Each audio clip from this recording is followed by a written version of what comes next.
Hi everyone, just gonna give you a run over with these two bedside tables that we have here. It's been quite water damaged, and the owners have tried to do their best on doing some touch up there in the past. All this here, we'll sand all this and get it nice flat. You know, obviously in the reflection of light, you'll be able to see a little bit of crowning here. So that's what I call the slight delamination and swelling when it comes to some water damage. And this is a good example of it here. Basically, you're going to sand this out, we're going to reprime it, and then we're going to throw a clear top coat on it.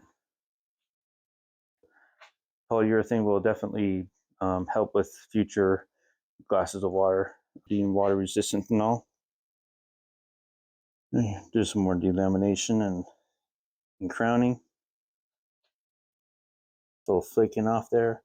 Now this here, these are 3 bands of adhesive. It has foam adhesive. It feels quite sticky. Yeah, we're going to get that off first, and then yeah, go through the sanding process and prime, and then scuff sand, top coat.